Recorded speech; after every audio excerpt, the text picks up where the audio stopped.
Good evening, everyone.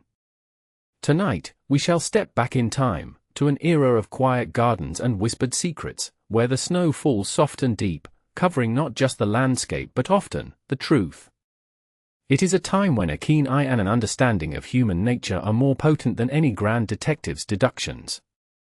We journey to a tranquil English village, nestled amongst the frosted hills, where Christmas cheer mingles with an unsettling undercurrent, and footprints in the freshly fallen snow tell a tale far more complex than they first appear. Settle in, perhaps with a cup of warm tea, and prepare to unravel a mystery with our most beloved and unassuming guide. Now, let's start with the first chapter of Footprints in the Christmas Snow Star. Chapter 1, The Silent Bell and the Unsettling Tracks. The air in St. Mary Mead was crisp, sharp with the scent of pine and wood smoke, a perfect English Christmas Eve. Snow, having fallen steadily since early afternoon, now lay a pristine, unbroken blanket across the village green and the winding lane that led to Blackwood Manor. Miss Jane Marple, seated by her drawing-room window with a half-finished piece of knitting resting in her lap, observed the scene with her customary gentle but piercing gaze. The oil lamps were being lit across the village, casting warm, inviting glows against the deepening twilight. Soon, the carol singers would pass, and later, the solemn toll of the church bell would call the villagers to midnight mass. It was the customary expectation that Mr. Silas Blackwood, owner of the sprawling, somewhat ominous Blackwood Manor, would make his annual, albeit brief, appearance at the service. A man of considerable wealth but notoriously little festive spirit, Mr. Blackwood was, to put it mildly, an acquired taste, and one that few in St. Mary Mead had managed to acquire. His visits to the village were rare, usually limited to necessary transactions or his yearly, begrudging attendance at the Christmas Eve service, a tradition he upheld more out of a sense of duty to his ancestors' position than genuine piety. His absence, Miss Marple mused, would be noted by everyone, even if few would openly lament it. As the clock on the mantelpiece ticked towards 11, a peculiar silence settled over the village. The carol singers had gone, their voices fading into the snowy distance. But the church bell remained silent. No deep, resonant chimes drifted across the frosty air. This was most unusual. Reverend Ainsworth, a stickler for tradition and punctuality, would never permit such an oversight. A ripple of quiet concern began to spread, an almost imperceptible shift in the village's festive mood. Miss Marple, her needles momentarily forgotten, listened. The silence was not peaceful, it was a vacuum, pregnant with unspoken questions. Her mind, like a well-oiled machine, began to sift through the day's observations, the unusually hushed tones of Mrs. Finch, Mr. Blackwood's long-suffering housekeeper, who had been seen in the village earlier that day, purchasing items that seemed excessively mundane for such a grand household. She had seemed flustered, her usually neat bun slightly askew. A knock at Miss Marple's door startled her from her thoughts. It was young Bert Higgins, the vicar's errand boy, his face flushed from the cold. "Miss Marple," he panted, "the Reverend Ainsworth sent me. He says to tell everyone that midnight mass is postponed. Mr. Blackwood hasn't arrived, and there's a matter at Blackwood Manor." Bert's eyes, wide with a mixture of fear and excitement, darted about the cozy drawing-room. "Constable Jones is already there." Something about footprints. Footprints. In the fresh, undisturbed snow. Miss Marple's eyes narrowed slightly.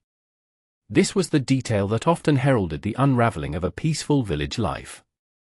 She offered Bert a shortbread biscuit and a glass of milk, her mind already racing ahead. What kind of footprints could postpone midnight mass? And why would they be found at Blackwood Manor, a place almost always devoid of visitors? Later, as the first grey light of Christmas morning touched the village, the whispers began to solidify into a chilling rumour. Mr. Blackwood was not at the manor. His bed was undisturbed. And leading away from the back door, across the perfectly white garden, were a set of unmistakably large, deep footprints, marching steadfastly towards the edge of Blackwood Wood, where they abruptly, and most unsettlingly, ceased. Miss Marple, alerted by a neighbour, stepped out into the biting cold, her shawl drawn tightly about her. She observed the tracks from a distance, noting their unusual depth, the heavy, deliberate impression they left. They suggested a person of significant stature and weight, or perhaps, a person carrying a considerable burden. But what truly caught her attention, a tiny prickle of unease, was the faint, almost imperceptible drag mark beside one of the deepest prints, as if something had been trailed. Chapter 2: The Empty House and the Missing Object. Christmas morning dawned not with joyous carols but with a palpable tension that hung heavy over St. Mary Mead, thick as the morning mist. The news of Mr. Silas Blackwood's disappearance from Blackwood Manor, confirmed by Constable Jones and the Reverend Ainsworth, spread like wildfire, each retelling adding a fresh layer of speculation. Miss Marple, however, remained quietly observant, absorbing the nuances of village gossip and the unspoken anxieties. When Constable Jones, a well-meaning but somewhat overwhelmed local officer, finally managed to secure the manor, he found Mrs. Finch, the housekeeper, in a state of near collapse. She insisted Mr. Blackwood had been in his study late into Christmas Eve, dictating letters, a task he often saved for the most inconvenient times. She had then retired, leaving him to his work, assuming he would eventually go to bed. When she rose early for her Christmas duties, his bedroom door was ajar, his bed untouched, and the back door ajar. He must have gone out for a stroll, Mrs. Finch insisted, wringing her hands, her voice thin with distress. Perhaps to admire the snow? But that's not like him, not in the cold, not without his proper coat. Constable Jones, aided by a few villagers, followed the tracks, described as exceptionally large and deep, through the snow-laden garden, past the ancient yew trees, and towards the perimeter of Blackwood Wood. The trail, as noted by Miss Marple, continued with an unnerving consistency, leading them eventually to the icy banks of the River Loddon, where, just as abruptly as they had started, the footprints vanished. The river, swollen by recent rains and now partially frozen, offered no further clues. A drag mark, though faint, seemed to follow the footprints intermittently, confirming Miss Marple's initial observation. Dr. Hemlock, the village physician, was summoned, more for his calming presence and practical advice than for any medical emergency. He declared the river too dangerous for a full search until the ice could be broken or it thawed. The air crackled with the unsaid. Had Mr. Blackwood, a man not known for his agility or love of the outdoors, met with an accident? Or was something far more sinister at play? Miss Marple decided a quiet word with Mrs. Finch was in order. She found the housekeeper attempting to restore some semblance of order to Mr. Blackwood's study, a room usually kept meticulously tidy. The large, mahogany desk was covered in papers, some scattered on the floor. Mrs. Finch, wiping a tear from her eye, explained he was working on his correspondence. Always so particular about his papers, he was. Miss Marple's gaze swept over the room, absorbing every detail. The heavy, velvet curtains were drawn, a fire in the grate now reduced to embers. A half-empty glass of what appeared to be brandy sat on a side table. Her eyes lingered on the desk. Did Mr. Blackwood ever leave his study in such disarray? She asked gently, her voice barely a whisper. Mrs. Finch wrung her hands again. Never. He was exceedingly neat. Always put his papers in their proper place before retiring. And what about this, Mrs. Finch? Miss Marple pointed to a small, ornate silver letter opener, its handle shaped like a coiled serpent, lying on the floor beside a fallen stack of papers. Was this usually here? Mrs. Finch picked it up, her brow furrowed. Why, no, That always sits in its holder on the desk. Mr. Blackwood was particular about that too. She looked around, her eyes wide. And where is the Blackwood signet ring? He always kept it in the small drawer here, by his inkstand. He never went anywhere without it. She pulled open a small, hidden drawer in the desk. It was empty. The Blackwood signet ring, a heavy gold band etched with the family crest, an heirloom of considerable value, was gone. The room, which moments before had merely hinted at disarray, now screamed of an unquiet departure. The missing ring, a symbol of Mr. Blackwood's identity and status, a possession he prized above almost all others, was not something he would have forgotten or left behind. It was a detail that profoundly unsettled Miss Marple. It implied not a hurried accident, but something premeditated, or perhaps a struggle. Chapter 3: Echoes of Resentment and a Calm Air. Dr. Hemlock, a man whose medical advice was often accompanied by a hearty, if somewhat forced, laugh, had a somber air about him when he next visited Miss Marple. "Most unsettling, Miss Marple, most unsettling indeed," he declared, adjusting his spectacles. "To vanish into thin air, on Christmas Eve no less. And those footprints, not Silas's, certainly." He was a man of slight build, even with his finest boots. He spoke of Silas Blackwood with a certain detached professionalism, yet Miss Marple detected a faint tremor in his hands as he gestured, and a peculiar tightness around his mouth. "The river is the most logical explanation," Dr. Hemlock continued, "but without a body, one can only speculate." He coughed, a dry, nervous sound. "One must consider, of course, that Silas was not universally beloved. A man of strong opinions. And perhaps, strong methods." This was an understatement. Whispers about Silas Blackwood's past cruelties and financial ruthlessness had begun to circulate more freely now that he was gone. There was the tale of the struggling farmer whose land Blackwood had bought for a pittance, then sold for a fortune. The shopkeeper he'd driven to bankruptcy. The various staff members, including a previous gardener, dismissed without a penny for minor transgressions. These stories, once confined to hushed conversations, now echoed louder in the tense atmosphere of the village. Amongst those discussing the disappearance was young Arthur Pemberton, Blackwood's nephew and, as it turned out, his only surviving close relative and presumed heir.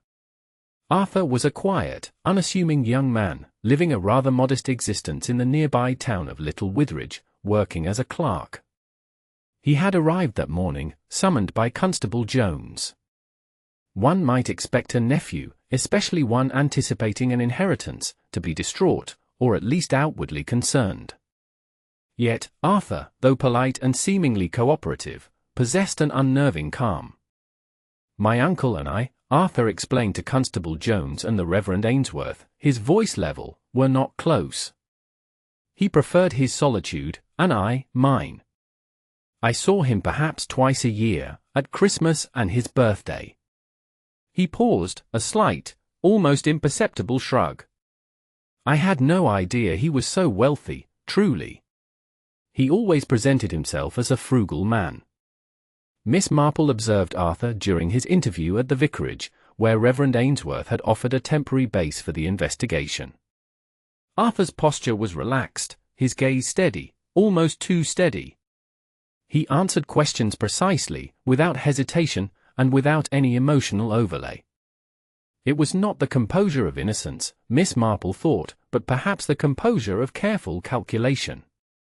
He even offered to assist Constable Jones in any way he could, a gesture that, while seemingly helpful, felt oddly detached. Later that afternoon, a significant detail emerged from Mr. Davies, Blackwood's solicitor, who arrived from London, summoned by telegraph. Mr. Blackwood had indeed updated his will only 6 months prior. And as many had suspected, Arthur Pemberton was the sole beneficiary of Blackwood's substantial estate, which included not only Blackwood Manor but numerous properties and investments, a fortune far greater than anyone in St. Mary Mead had imagined.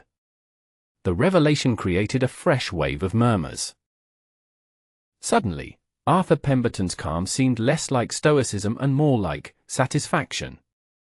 Miss Marple, listening to the villagers' conjectures, noted that the doctor's earlier pronouncements about Silas's lack of popularity seemed almost like a preemptive defense. She began to connect the threads: a missing man, unusually large footprints leading to a river, a valuable signet ring gone, and now, a calm, unassuming nephew who stood to inherit a fortune. The puzzle, she felt, was beginning to take shape, but the pieces felt unsettlingly mismatched. Chapter 4: Old Grievances and a Strange Visitor. The news of Mr. Blackwood's will and Arthur Pemberton's sudden inheritance cast a long shadow over St. Mary Mead. No one begrudged Arthur his good fortune, but the sheer size of the estate, coupled with the mysterious circumstances of his uncle's disappearance, inevitably fueled speculation. The question on everyone's lips was no longer where Silas Blackwood had gone, but what had happened to him. Constable Jones, spurred by the urgency of a potential murder inquiry, redoubled his efforts. He confirmed that the footprints in the snow were indeed too large for Mr. Blackwood's usual boots, which were found neatly polished in his dressing room. A local gamekeeper, experienced in tracking, also noted a subtle, almost imperceptible difference in the gait implied by the prints, a slight unevenness, as if the person was either limping or, more disturbingly, perhaps carrying an unbalanced weight. The village, now fully enveloped in the drama, continued to offer its recollections of Silas Blackwood. Reverend Ainsworth, usually a paragon of composure, seemed agitated. Blackwood was particular about his donations, the Reverend confessed to Miss Marple, his hands nervously smoothing his cassock. He pledged a significant sum for the church roof repairs last autumn, but then, after a rather heated discussion about some modernizations I proposed, he rescinded his pledge. Said my ideas were radical nonsense. It caused quite a stir, you can imagine. The Reverend's face was flushed, suggesting the stir was more profound than he let on. Another villager, Miss Eleanor Vance, a quiet, unmarried lady known for her delicate watercolors and keen interest in local history, surprised Miss Marple with her candor. Silas Blackwood always had an eye for a good bargain, Miss Marple, she said, her voice surprisingly firm for a woman so often described as frail. My father owned the field adjoining Blackwood Manor, a lovely meadow we called a Willow's End. Silas always coveted it. He tried to buy it for years, offering insultingly low prices. When Papa refused, Silas used some obscure ancient right to prevent my family from access to the old well on our property, claiming it was his. It was only settled after a lengthy, costly legal battle. Papa was never quite the same after that. Miss Vance's eyes, usually mild, held a glint of steel.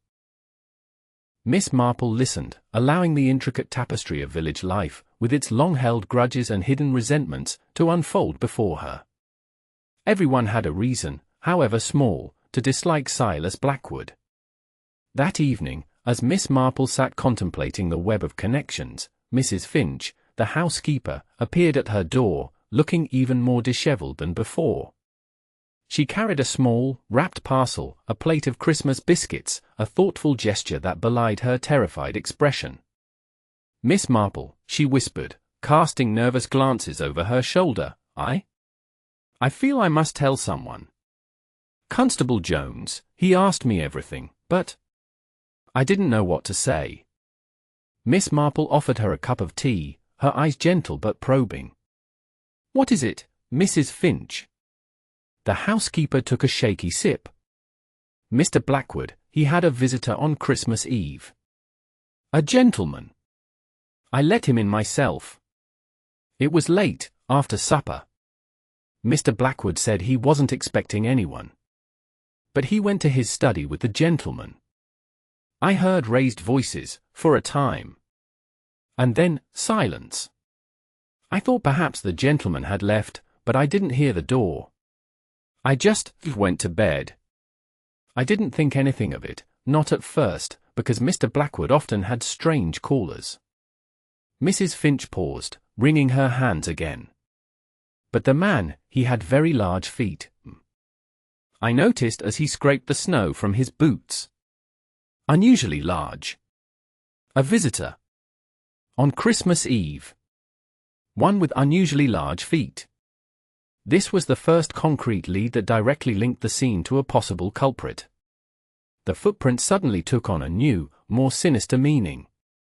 The village was no longer just dealing with a vanished man and strange tracks, but with a confirmed presence. The puzzle was becoming clearer, but the picture it formed was deeply troubling. Chapter 5, The Unseen Guest and the Carriage Shadow. Mrs. Finch's revelation of a late-night visitor on Christmas Eve was the very kind of unsettling detail Miss Marple had been patiently awaiting. Constable Jones, upon hearing the news, felt a surge of relief. Finally, a concrete person of interest beyond a river full of possibilities. Mrs. Finch described the man as being tall and rather broad-shouldered, with a booming voice and a dark, heavy coat. She couldn't quite recall his face, shadowed as it was by the late hour and the visitor's hat, but she did remember his rather imposing presence and, of course, the size of his boots. After much prompting and a careful review of Mr. Blackwood's appointment book, which contained a cryptic, last-minute entry, the mysterious visitor was tentatively identified. His name was Mr. Alastair Finch, a distant cousin of Silas Blackwood, a man known to be a somewhat disreputable businessman from London. The surname coincidence with the housekeeper, Mrs. Finch, was noted, but quickly dismissed as merely that, a coincidence. Alastair Finch had a reputation for failed ventures and a knack for borrowing money he never returned. He had reportedly been at odds with Silas Blackwood for years, particularly over a substantial loan Blackwood had refused to extend. Miss Marple observed Dr. Hemlock during a village meeting held to discuss the search efforts. The doctor, usually so composed and outwardly jovial, seemed to be exhibiting an unusual degree of nervous energy. He was particularly vocal about the dangers of the cold, advising against prolonged search parties and emphasizing the swift and unforgiving nature of the icy river. His pronouncements, while medically sound, felt overly enthusiastic, almost as if he were trying to steer the discussion away from alternative theories. Miss Marple noticed his hands again, trembling ever so slightly as he refilled his teacup. The investigation now turned towards locating Alastair Finch. However, before Constable Jones could send a telegram to London, a new, equally unsettling piece of information surfaced. Young Tom Miller, the stable boy from the local inn, who often rose before dawn to tend to the horses, came forward with a hesitant tale. "I was mucking out the stables, sir," Tom recounted to Constable Jones, his voice barely above a whisper, just after the clock struck 2 on Christmas morning. "I heard a carriage, a proper closed carriage, like the gentry use. It wasn't ours, sir, nor Reverend Ainsworth's.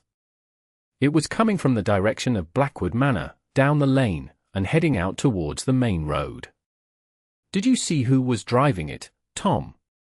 Constable Jones pressed, his pen poised. Tom shook his head. "No, sir. It was dark, and the horses were moving fast. But I did see a silhouette inside, against the dim light from the village. Just for a moment. It looked like a large bundle, sir. Hard to say what it was." He paused, his eyes wide. "And the carriage was marked, sir. With a crest on the door. It wasn't a crest I knew, but it was fancy. I only saw it because the moon came out from behind a cloud just then. A carriage, leaving Blackwood Manor in the dead of night, carrying a mysterious, large bundle, and bearing an unfamiliar crest. This was a significant development, raising questions about not just Silas Blackwood's disappearance, but a possible secret departure, or even removal. The footprints leading to the river now seemed like a cunning diversion, especially if the missing man, or something associated with him, had been driven away. Miss Marple, listening intently to Tom's nervous account, felt a cold certainty settle in her mind. The mystery was far from a simple accident. The stage was being set for something far more elaborate and, consequently, far more wicked. Chapter 6: The Elusive Driver and the Neglected Trinket. The search for the carriage and its mysterious driver quickly became the new focus of the investigation. Constable Jones dispatched messages to neighboring villages and larger towns, inquiring about any unusual carriage traffic on Christmas morning.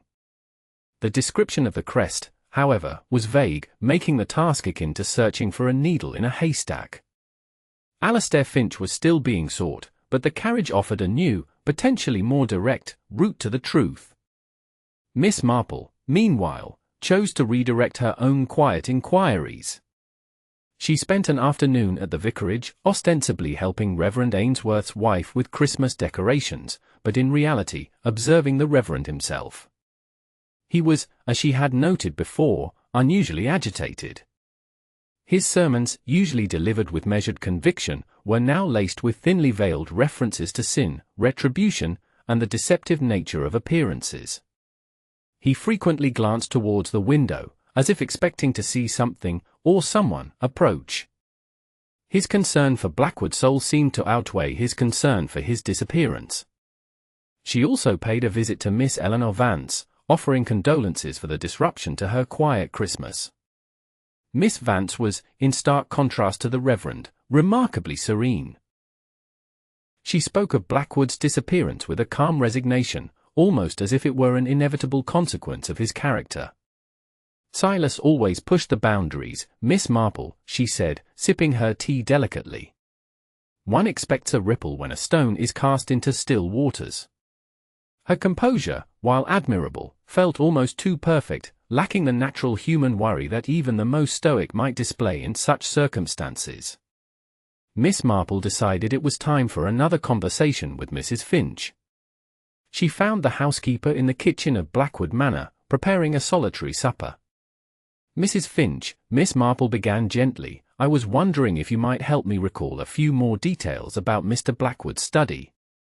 The constable, you see, is very thorough, but sometimes a lady's eye notices what a man might overlook. Mrs. Finch, clearly exhausted, seemed almost relieved to talk. She described the room in detail, the heavy oak desk, the leather-bound books, the large globe. Miss Marple guided the conversation, asking about the placement of various items, the routine of cleaning, the specifics of Mr. Blackwood's tidiness. And what about his small, silver snuff box? Miss Marple inquired casually. He was, if I recall, rather fond of that. Mrs. Finch's brow furrowed. The one with the tiny engraving of a fox.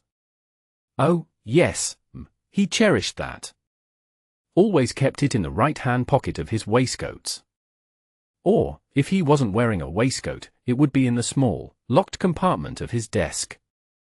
He never went anywhere without it, not even to bed. Said it was for good luck. Miss Marple nodded. And was it in the compartment, Mrs. Finch, when you last saw it? Mrs. Finch's eyes widened slightly. She thought for a moment, then went to the desk. She opened the small, locked compartment. It was, surprisingly, still locked. She fumbled with a tiny key on a chain around her neck, opened the compartment, and peered inside. It was empty. She looked up at Miss Marple, a fresh wave of panic washing over her face. But, it's gone. The snuff box. Oh dear, I truly thought he must have taken it. But then, why would he leave the signet ring? Miss Marple observed the housekeeper closely. And if he meant to take it, Mrs. Finch, why would he lock the compartment again? The question hung in the air, heavy and unsettling. The snuff box, a small, valuable, and easily pocketable item, one Silas Blackwood reputedly never went anywhere without, was now missing. Yet, it was missing from an locked compartment, implying it had been removed, and the compartment relocked, after his departure. This contradicted the idea of a hurried, accidental leaving. It suggested a deliberate act, by someone who had access to the key, or knew where it was kept. The deeper Miss Marple delved, the more layers of contradiction she uncovered, each one pointing away from a simple explanation, towards a meticulously planned deception. Chapter 7. The unsettling inconsistencies and the poacher's claim. The mystery of the missing snuff box, removed from a locked compartment after Mr. Blackwood's disappearance, added another confounding layer to the already complex puzzle. If he had left willingly, or even accidentally, why would he leave behind his prized signet ring but take a small, valuable snuff box, meticulously relocking its hiding place? It defied logic. Miss Marple considered the implications, either Silas Blackwood had intended to leave permanently, or someone else had accessed the compartment. The latter seemed increasingly plausible. Her thoughts turned to Dr. Hemlock once more. She had noticed his trembling hands, the overly effusive reassurances about the cold and the river. Was it merely an old man's nerves, or something more? She recalled his rather pointed comment about Silas's unpopularity in an earlier conversation. It felt almost like an attempt to establish a general air of animosity, perhaps to deflect suspicion from any one individual. As the days passed, and the search for Alastair Finch yielded no results, Constable Jones grew increasingly frustrated. The carriage, too, remained elusive, its crest a fleeting memory for young Tom Miller. The villagers, now accustomed to the daily presence of the police, began to settle into a new routine of quiet speculation. It was during one of these quiet afternoons that Joe Collins, the local poacher, a wiry man with an intimate knowledge of the surrounding woods and a reputation for knowing more than he ever let on, paid a surreptitious visit to Miss Marple. He spoke in low tones, almost conspiratorially, as he accepted a mug of her homemade elderflower cordial. "Miss Marple," Joe began, his eyes darting towards the window, "I heard about them footprints, out by Blackwood Manor. Constable Jones, he ain't a bad sort, but he ain't got an eye for tracks like some of us." Miss Marple inclined her head, encouraging him. "What have you observed, Mr. Collins?" "Well, I took a look, on Christmas morning, before all the fuss. Them prints, they was big, all right. And deep. But here's the thing, out by the old fallen oak, near the edge of the wood, where the ground dips a bit, the prints, they was messed with. Like someone had scuffed them, or dragged something over them. Not natural, like. A bit like a dog had been rooting, but too neat for that." Joe paused, taking a long sip of his cordial. "Then, after that spot, they started up again, clear as day, right towards the river. But the stride, it seemed, regular again. Too regular, like. Almost like they was placed." Miss Marple's eye sharpened. "Placed, Mr. Collins?" "Aye. Like someone was very careful where they put their feet. Or like they was using something, a stencil perhaps, or something on the end of a stick, to make them prints. And the depth, it was too even for a man walking through fresh snow carrying a heavy load. It was like they were pressing down with a pole, just so." Joe finished, tapping his finger on the table. "And that drag mark you mentioned, It was there, but it also seemed to stop where the prints were messed with, and then it reappeared further on. Almost like two separate draggings." Joe Collins's observation was chilling. Deliberately obscured footprints, then unnaturally regular ones, almost as if faked. This entirely altered the narrative. The footprints leading to the river were not simply the trail of a person or body, but a carefully constructed deception. It suggested not an accidental disappearance, nor even a simple murder, but an elaborate attempt to mislead the investigation. The person responsible was not only ruthless but cunning, meticulously planning every detail. The puzzle had just become immeasurably more intricate, and the list of potential culprits, those with the intelligence and foresight to orchestrate such a deception, had suddenly become very small indeed. Chapter 8: The Shadowed Wood and Renewed Scrutiny. Joe Collins's revelation about the faked and obscured footprint sent a shiver down Miss Marple's spine. The initial assumption, that Silas Blackwood had either walked into the river or been taken there by a genuine set of tracks, was now shattered. This was a carefully staged scene, a deliberate act of misdirection. The perpetrator was not merely reacting to events but had planned them, meticulously, right down to the impression left in the snow. The knowledge that the footprints were a ruse cast every other detail in a new, more sinister light. The missing signet ring, the snuff box from the locked compartment, the elusive carriage, all became pieces of a far more intricate deception. Miss Marple began to re-evaluate every individual and every interaction, sifting through the layers of pleasantries and village gossip for the true motives lurking beneath. She revisited the heated argument between Silas Blackwood and Reverend Ainsworth about the church funds. Was it merely about modernization, or was there something deeper, more personal?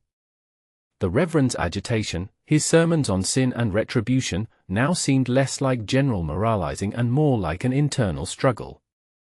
Had Silas Blackwood perhaps known a secret about the Reverend, something that could ruin him?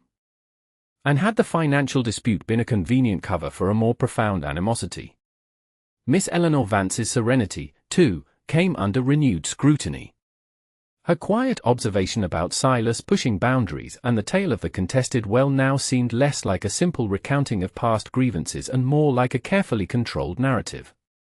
Her composure, once perceived as strength, now hinted at a deep-seated, perhaps simmering, resentment. What if her grievance over the well was not merely about land, but about something far more valuable, something Silas had taken from her? Miss Marple decided another, more subtle, conversation with Mrs. Finch was necessary. The housekeeper, exhausted by the ongoing police presence and the general atmosphere of dread, was now visibly frayed. Miss Marple spoke of the unexpected visitor, Mr. Alastair Finch, the distant cousin. Mrs. Finch, Miss Marple began gently, you mentioned Mr. Alastair Finch arrived late on Christmas Eve. Do you recall approximately what time he left? Mrs. Finch paused, her eyes vague with fatigue. Left? Oh, I don't recall him leaving. I went to bed, as I said. Mr. Blackwood was still in his study with him, I assumed. She paused again, a frown creasing her brow. But I do remember hearing a clock strike 1, or perhaps 1:30, just as I was drifting off. I assumed he was still there. And then, early next morning, the back door was ajar, and Mr. Blackwood was gone. Miss Marple nodded slowly.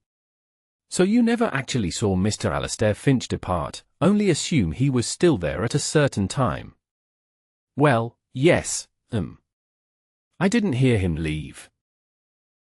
But then, I was asleep. And when he arrived, Mrs. Finch, did he bring anything with him? A bag, perhaps? A small valise, He said he was only staying the night, or perhaps 2, depending on his business with Mr. Blackwood. Miss Marple's gaze became more intent. And did you see that valise again, Mrs. Finch, when you found the back door ajar? Mrs. Finch, her eyes wide, shook her head. No, I never thought to look.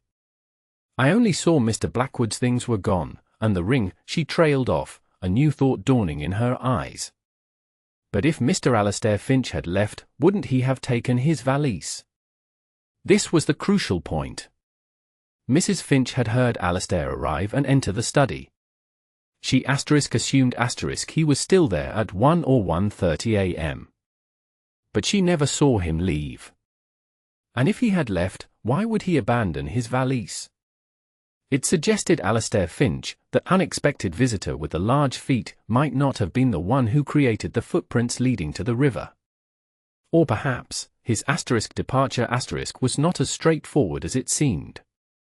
The puzzle was not just about who had vanished, but who had truly been at the manor on that fateful night, and what elaborate game they were playing.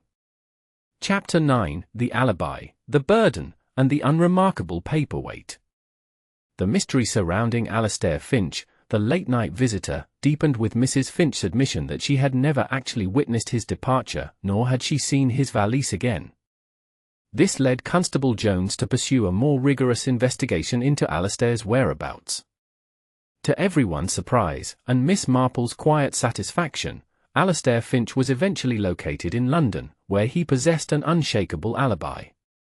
He had indeed arrived at Blackwood Manor on Christmas Eve, met with Silas, and left by a hired carriage at precisely 11:45 p.m., having been summarily dismissed by Blackwood after a bitter argument about money. The carriage he took was a common hackney, not the one young Tom Miller described. Alastair Finch, though clearly no saint, was eliminated as the perpetrator of the footprints and the disappearance. This revelation brought the focus back squarely to the village, and to the psychological insights Miss Marple had been patiently gathering. That large bundle young Tom Miller saw in the carriage on Christmas morning was not Alastair Finch. The footprints, designed to mislead, were not Alastair's either.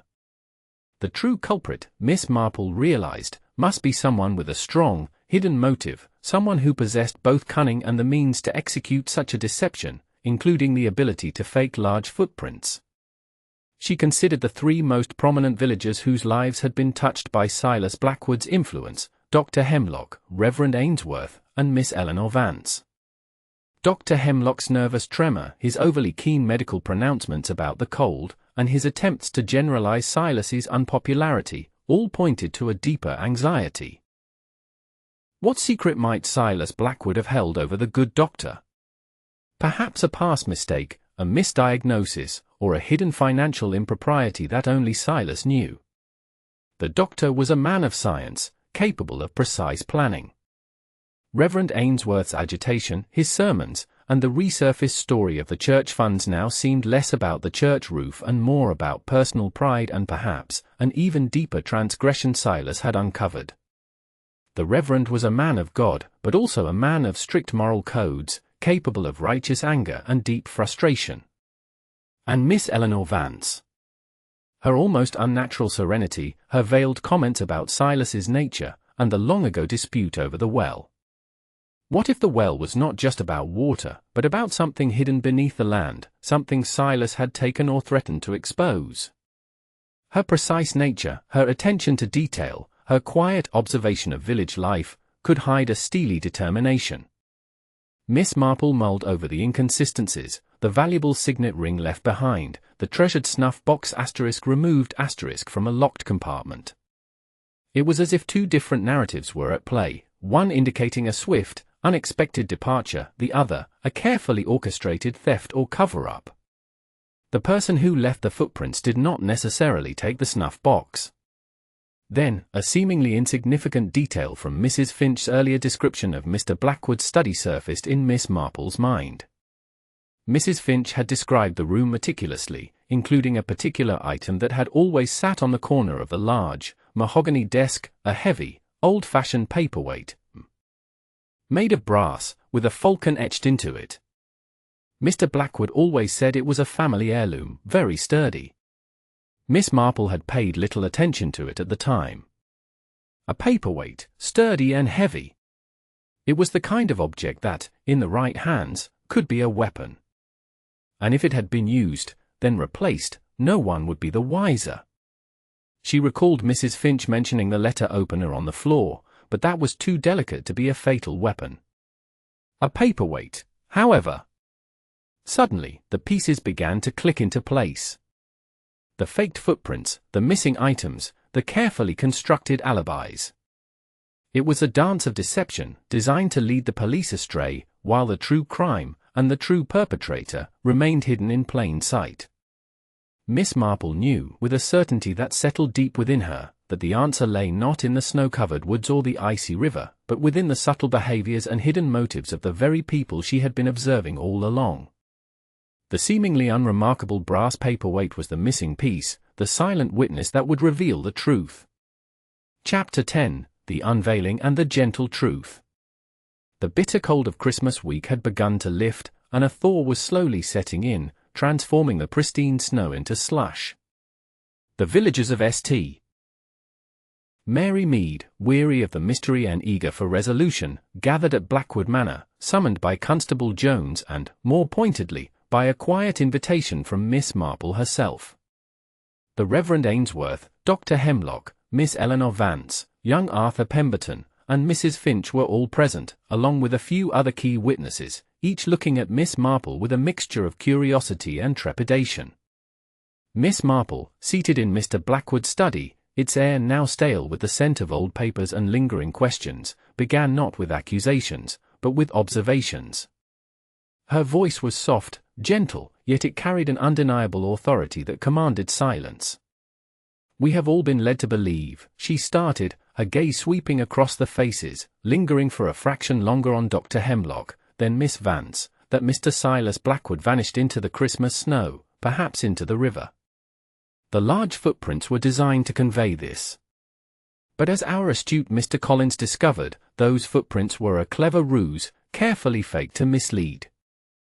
She explained how the footprints, too large for Mr. Blackwood, were likely made with a larger boot, perhaps borrowed or even specially crafted, attached to a pole. The drag mark beside them was not a body, but a heavy object used to deepen the fake prints, or perhaps as a counterweight. The body, she explained, was never meant to go into the river at all. Mr. Blackwood, you see, was murdered, Miss Marple stated, her voice unwavering. A collective gasp filled the room. He was killed here, in this very study, on Christmas Eve, not long after his distant cousin, Mr. Alastair Finch, departed. She then drew attention to the missing signet ring.